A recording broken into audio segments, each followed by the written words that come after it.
Welcome friends. இப்போ நம்ம ஸ்க்ரீனில் பார்த்திங்கன்னா சூப்பரான ஒரு birthday photo and video editing எப்படி எடிட் பண்ணுறதுன்னு பார்ப்போம். வீடியோ வந்து ஸ்கிப் பண்ணாமல் பாருங்கள். சேனலுக்கு ஃபஸ்ட் டைம் வந்திருக்கீங்கன்னா சப்ஸ்கிரைப் பண்ணிவிட்டு வீடியோக்கும் எல்லோரும் ஒரு லைக் பண்ணிவிட்டு பாருங்கள். இப்போ வீடியோக்குள்ளே போகலாம். இன்ஷாட் அப்ளிகேஷன் ஓப்பன் பண்ணுங்கள். இதில் ஃபோட்டோன்ற கேட்டகரி செலக்ட் பண்ணி நியூ ஆப்ஷனை கிளிக் பண்ணுங்கள். இந்த வீடியோக்கு யூஸ் பண்ணியிருக்க எல்லா மெட்டீரியலுமே நம்ம டெலிகிராம் குரூப்பில் கொடுத்துருக்கேன். டிஸ்கிரிப்ஷனில் டெலிகிராம் குரூப் லிங்க் இருக்குது. அந்த குரூப்பில் இப்போ ஸ்க்ரீனில் ஷோ ஆகிற மாதிரி சர்ச் பண்ணிங்கன்னா இந்த வீடியோக்கான மெட்டீரியல் எல்லாம் வரும், நீங்கள் யூஸ் பண்ணிக்கோங்க. ஸோ ஃபஸ்ட்டு வந்துட்டு பேக்ரவுண்ட் இமேஜ் வந்து கொடுத்துருப்பேன். ஸோ இந்த இமேஜை செலக்ட் பண்ணிட்டு கீழே கேன்வாஷை கிளிக் பண்ணுங்கள். இதில் 4:5 ரேஷியோ அதை செலக்ட் பண்ணிட்டு உங்களோட இமேஜை வந்துட்டு இந்த மாதிரி கரெக்டாக ஜூம் பண்ணிக்கோங்க. ஜூம் அந்த கரெக்டாக ஃபுல் ஸ்க்ரீனில் இருக்கணும். கொடுத்துட்டு டிக் ஆப்ஷனை கொடுங்க. கீழே அட்ஜஸ்ட்மெண்ட்டை கிளிக் பண்ணுங்கள். சேச்சுரேஷனை ஃபுல்லாக வந்துட்டு -100. ஸோ இது வந்துட்டு நீங்கள் மைனஸ் பண்ணுறதா இருந்தால் மைனஸ் பண்ணிக்கலாம், இல்லை கலர்ஃபுல்லாக இருக்கட்டும் அப்படின்னாலும் கலர்ஃபுல்லாக விட்டுருங்க. அது இவரோட விஷஸ் தான். இப்போ எக்ஸாம்பிளுக்கு நான் வந்து பிளாக் அண்ட் ஒயிட்டாகவும் உங்களுக்கு கலர்ஃபுல்லாகவுமே பண்ணுறேன். ஸோ இப்போ நான் வந்து பிளாக் அண்ட் ஒயிட்டாக வந்து செட் பண்ணிவிட்டு டிக் ஆப்ஷனை கொடுத்துக்கிறேன். இப்போ அப்படியே கீழே ஸ்க்ரோல் பண்ணுங்கள். பிப் ஆப்ஷன் இருக்கும், அதை செலக்ட் பண்ணுங்கள். இப்போ ஃபோட்டோஸ் வந்து நம்ம 1 by 1 ஆட் பண்ணிக்கலாம். ஸோ ஃபஸ்ட்டு ஒன் ஃபோட்டோவை செலக்ட் பண்ணுங்கள். இப்போ ஃபோட்டோவை செலக்ட் பண்ணிட்டு கீழே ஸ்க்ரோல் பண்ணுங்கள். கிராப் ஐகான் இருக்கும், அதை செலக்ட் பண்ணிட்டு 4:5 ரேஷியோ கொடுத்துருங்க. உங்கள் ஃபோட்டோவை நீங்கள் எந்த அளவுக்கு கிராப் பண்ணணும்னு நினைக்கிறீங்களோ அந்த அளவுக்கு கரெக்டாக அந்த மாதிரி கிராப் பண்ணிவிட்டு டிக் ஆப்ஷனை கொடுத்துருங்க. கீழே ஸ்க்ரோல் பண்ணிங்கன்னா மாஸ்க் ஆப்ஷன் இருக்கும், அதை செலக்ட் பண்ணுங்கள். அதில் தேர்டாக ஒரு ஆப்ஷன் இருக்கும், அதை செலக்ட் பண்ணிடுங்க. அதை செலக்ட் பண்ணிட்டு உங்களோட ஃபோட்டோ வந்துட்டு இந்த மாதிரி கரெக்டாக வந்துட்டு ஆங்கிளில் இருக்கான்றதை ஒன்ஸ் நீங்களே வந்துட்டு அலைட்மெண்ட் பண்ணிக்கோங்க. அப்போ தான் இதுக்கு வந்து பார்டர் செட் பண்ண முடியும். கீழே பார்த்தீங்கன்னா பார்டர் செட் பண்ணுற ஆப்ஷன் இருக்கும். இதை வந்துட்டு நீங்கள் வந்து 4 வந்து கொடுத்துக்கோங்க. 4 இல்லைனா 3 வந்து கொடுத்துக்கோங்க. அதே மாதிரி இந்த சைடில் பார்த்தீங்கன்னா பெண்ட் பண்ணுற ஆப்ஷன் இருக்கும். ஸோ அதை வந்து நீங்கள் லைட்டாக மட்டும் பெண்ட் பண்ணுங்கள். ரொம்ப பெண்ட் பண்ண வேணாம், லைட்டாக பெண்ட் பண்ணால் போதும். ஏன்னா அப்போ அது இன்னும் பார்க்க கொஞ்சம் நல்லா இருக்கும். ஸோ அதனால் இந்த மாதிரி லைட்டாக பெண்ட் பண்ணிட்டு டிக் ஆப்ஷனை கொடுங்க. இப்போ அந்த இமேஜோட சைஸை கம்மி பண்ணிக்கோங்க. கம்மி பண்ணிவிட்டு இதை வந்துட்டு மேலே இந்த மாதிரி செட் பண்ணுங்கள்.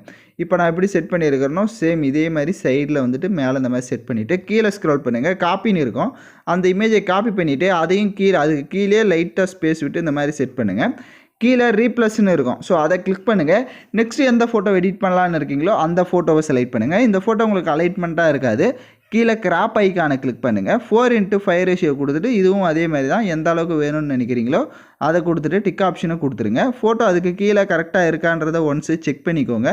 அப்போ தான் இன்னொரு ஃபோட்டோ அதுக்கு கீழே செட் பண்ண முடியும். இப்போ கீழே காப்பி ஆப்ஷன் இருக்கும், அந்த இமேஜை இன்னொரு காப்பி எடுத்துகிட்டு இதையும் அதே மாதிரி அந்த ஃபோட்டோவுக்கு கீழே இந்த மாதிரி செட் பண்ணுங்கள். செட் பண்ணிவிட்டு ரீப்ளஸ் ஆப்ஷனை கிளிக் பண்ணிவிட்டு நெக்ஸ்ட்டு எந்த இமேஜ் எடிட் பண்ணலான்னு இருக்கீங்களோ அந்த இமேஜை செலக்ட் பண்ணுங்கள். அதுவும் கிராப் ஐக்கானில் போயிட்டு 4:5 ரேஷியோ கொடுத்து ஒவ்வொரு ஃபோட்டோ செலக்ட் பண்ணுறப்ப இந்த 4:5 ரேஷியோ கரெக்டாக செட் பண்ணுங்கள்.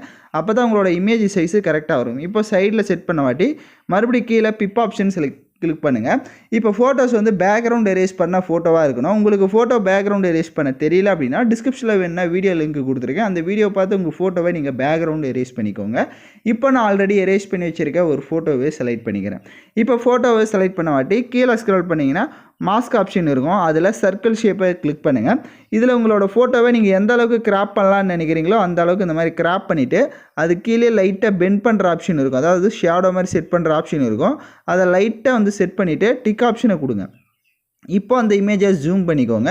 ஸோ உங்களுக்கு எந்த அளவுக்கு நீங்கள் ஜூம் பண்ணலான்னு நினைக்கிறீங்களோ அந்த அளவுக்கு ஜூம் பண்ணிக்கோங்க. கீழே ஸ்க்ரோல் பண்ணுங்கள். கிராப் ஐக்கான் இருக்கும், உங்களோட இமேஜில் ஏதாவது இந்த மாதிரி ஸ்பேஸ் ஃப்ரீயாக இருக்குது அப்படின்னா அதை வந்து கிராப் பண்ணிடுங்க. அப்போ தான் கொஞ்சம் மற்ற இமேஜை டச் பண்ணுறதுக்கு கொஞ்சம் நல்லாயிருக்கும். ஸோ மறுபடியும் அதே மாதிரி உங்களுக்கு மாஸ்க் ஆப்ஷனில் போய்ட்டு கரெக்டாக வந்துட்டு உங்களுக்கு எந்த அளவுக்கு வேணும்னு நினைக்கிறீங்களோ அந்த அளவுக்கு உங்களோட இமேஜை வந்து நீங்கள் கிராப் பண்ணிக்கோங்க. கீழே அந்த ஷேடோ வந்துட்டு லைட்டாக தெரிகிற மாதிரி செட் பண்ணிட்டு இப்போ பேக்கில் வந்துடுங்க. இப்போ பார்த்து என்னோடய ஃபோட்டோ வந்து கொஞ்சம் கிளியராக இல்லாதனால உங்களுக்கு இந்த மாதிரி இருக்கும். பட் நீங்கள் உங்கள் ஃபோட்டோஸை நீங்கள் கிளியராக ஆட் பண்ணிட்டீங்க அப்படின்னா உங்களுக்கு கரெக்டாக இருக்கும். இந்த ஃபோட்டோவை நீங்கள் ஆப்போசிட்டில் இந்த மாதிரி செட் பண்ணால் இங்கே ஃபோட்டோவுக்கு கீழே பார்த்தீங்கன்னா உங்களுக்கு இந்த ஃப்ளிப் ஆப்ஷன் மாதிரி ஒரு ஆப்ஷன் இருக்கும். ஸோ அதை கொடுத்துட்டிங்கன்னா உங்களுக்கு ஆப்போசிட்டில் இந்த மாதிரி பார்க்குற மாதிரி செட் ஆகிடும். எது வேணுமோ அதை வந்து நீங்கள் செட் பண்ணிக்கோங்க. இப்போ இந்த இமேஜை கரெக்டாக வந்துட்டு மேலே வந்துட்டு எமோஜி ஆட் பண்ணோம். ஸோ அதனால் கொஞ்சம் இந்த மாதிரி ஸ்பேஸ் விட்டு இந்த மாதிரி செட் பண்ணிடுங்க. இப்போ கீழே மறுபடியும் பிப் ஆப்ஷன் செலக்ட் பண்ணுங்கள். உங்களுக்கு இந்த அதாவது நவம்பர் மந்தோட காலாண்டர் இமேஜ் வந்து கொடுத்துருப்பேன். ஸோ அந்த இமேஜை செலக்ட் பண்ணிக்கோங்க. செலக்ட் பண்ணிட்டு கீழே ஸ்க்ரோல் பண்ணுங்கள். பிளண்ட் ஆப்ஷன் வரும், அதில் கீழே அப்படியே டிவைடுன்னு ஒரு எஃபெக்ட் இருக்கும். ஸோ அந்த டிவைடுன்றதை கொடுத்துட்டு டிக் ஆப்ஷனை கொடுத்துட்டு இப்போ உங்களோட இமேஜை உங்களுக்கு எந்த அளவுக்கு நீங்கள் ஜூம் பண்ணுமோ, அதாவது கீழே பார்த்தீங்கன்னா உங்கள் ஃபோட்டோ கீழே ஸ்பேஸ் இருக்கும். ஸோ அது எந்த அளவுக்கு இருக்கோ அந்த அளவுக்கு இந்த மாதிரி ஜூம் பண்ணி அது கீழே செட் பண்ணிவிடுங்க. மறுபடியும் பிப் ஆப்ஷன் செலக்ட் பண்ணுங்கள். ஸோ உங்களுக்கு எமோஜி பிஎன்ஜி இமேஜ் வந்து கொடுத்துருப்பேன், அந்த லவ் எமோஜி இது. ஸோ அதை வந்து செலக்ட் பண்ணிக்கோங்க. அதை செலக்ட் பண்ணிட்டு கீழே ஸ்க்ரோல் பண்ணுங்கள். கிராப் ஐக்கான் வரும், அதில் நம்ம நேம் இருக்கும், அதை கிராப் பண்ணிட்டு டிக் ஆப்ஷனை கொடுத்துருங்க. இப்போ அதோட சைஸை கம்மி பண்ணிக்கோங்க. உங்களுடைய அதாவது உங்களுக்கு எந்த டேட்டில் பர்த்டேவோ அந்த டேட் மேலே இதை வந்து மென்ஷன் பண்ணுங்கள். ஸோ மென்ஷன் பண்ணிவிட்டு கீழே பிளண்ட் ஆப்ஷன் இருக்கும். ஸோ அதில் மல்டிபிள் ஆப்ஷனை கொடுத்துட்டு டிக் ஆப்ஷனை கொடுத்துட்டிங்கன்னா உங்களுக்கு கரெக்டாக அதில் செட் ஆகிடும். ஸோ நான் எக்ஸாம்பிளுக்கு இன்றைக்கி டேட்டை போட்டிருக்கேன், பட் நீங்கள் என்ன பர்த்டே டேட்டோ அது மேலே வந்து கரெக்டாக அந்த மாதிரி செட் பண்ணிவிடுங்க. இப்போ மறுபடியும் கீழே பிப் ஆப்ஷன் செலக்ட் பண்ணுங்கள். ஸோ உங்களுக்கு எமோஜி பிஎன்ஜி இமேஜ் வந்து கொடுத்துருப்பேன், ஸோ மேலே செட் பண்ணுற மாதிரி. ஸோ அந்த வீடியோ பார்த்துட்டு இருக்க யாராவது லைக் பண்ணாமல் பார்த்துட்டு இருந்தீங்கன்னா கொஞ்சம் லைக் பண்ணிட்டு பாருங்கள், அப்போ தான் நமக்கு கொஞ்சம் மோட்டிவாக இருக்கும். ஸோ இந்த மாதிரி எமோஜி கொடுத்துருப்பேன், அதோட சைஸை கம்மி பண்ணிவிட்டு உங்களோட தலை எந்த ஆங்கிளில் இருக்கோ அதுக்கேற்ற மாதிரி நீங்கள் ரொட்டேட் பண்ணி இதை வந்து செட் பண்ணிக்கோங்க. ஸோ அது கரெக்டாக வந்துட்டு உங்களுக்கு எந்த அளவுக்கு வேணும்னு நினைக்கிறீங்களோ அது ஜூம் இன் ஜூம் அவுட் அது உங்களுடைய சாய்ஸ் தான். அதை பார்த்து கரெக்டாக செட் பண்ணிக்கோங்க. இப்போ பார்த்தீங்கன்னா நான் கரெக்டாக செட் பண்ணிட்டேன். மறுபடியும் கீழே பிப் ஆப்ஷன் செலக்ட் பண்ணுங்கள். ஸோ உங்களுக்கு ஹாப்பி பர்த்டேன்ற டெக்ஸ்ட் பிஎன்ஜியும் கொடுத்துருப்பேன், அதை செலக்ட் பண்ணிட்டு லைட்டாக ஜூம் பண்ணி கீழே பார்த்தீங்கன்னா இந்த இடத்துல ஸ்பேஸ் இருக்கும். ஸோ அது எந்த அளவுக்கு உங்களுக்கு ஜூம் பண்ணணுமோ அந்த டெக்ஸ்ட்டு அந்த அளவுக்கு ஜூம் பண்ணி அந்த ஃபோட்டோ கீழே செட் பண்ணிக்கோங்க. ஸோ பர்த்டேக்கு மட்டும் தான் மேக் பண்ணணும்னு இல்லை, அது என்ன வேணாலும் நீங்கள் வந்து அந்த இடத்துல ஆட் பண்ணிக்கலாம். ஸோ அவ்வளோதான், கரெக்டாக மேக் பண்ணியாச்சு. இப்போ மேலே எக்ஸ்போர்ட் ஆப்ஷன் இருக்கும், அதை கிளிக் பண்ணி இந்த இமேஜை சேவ் பண்ணிக்கோங்க. இப்போ ஹோம் ஆப்ஷனுக்கு வந்துடுங்க. இப்போ வீடியோன்ற கேட்டகரி செலக்ட் பண்ணி நியூ ஆப்ஷனை கிளிக் பண்ணிவிட்டு நீங்கள் ஆட் பண்ண ஃபோட்டோவை செலக்ட் பண்ணுங்கள். கீழே கேன்வாஸை கிளிக் பண்ணுங்கள். அதில் 4:5 ரேஷியோ கொடுத்துட்டு டிக் ஆப்ஷனை கொடுத்துருங்க. டியூரேஷன் எத்தனை செகண்ட் எடிட் பண்ணலான்னு இருக்கீங்களோ அத்தனை செகண்டுக்கு ட்ராக் பண்ணிவிடுங்க. வீடியோவோட ஃபஸ்ட்டுக்கு வந்துட்டு பிப் ஆப்ஷன் செலக்ட் பண்ணி வீடியோ கேட்டகரியை கிளிக் பண்ணுங்கள். ஸோ உங்களுக்கு ஹார்ட் எஃபெக்ட் வீடியோ வந்து கொடுத்துருப்பேன், ஸோ அந்த வீடியோவை செலக்ட் பண்ணிக்கோங்க. அந்த வீடியோ செலக்ட் பண்ணிட்டு அதை ஃபுல் ஸ்க்ரீன் செட் பண்ணுங்கள். கீழே வால்யூம் ஆப்ஷன் இருக்கும், ஃபுல் வால்யூமையும் மைனஸ் பண்ணிவிடுங்க.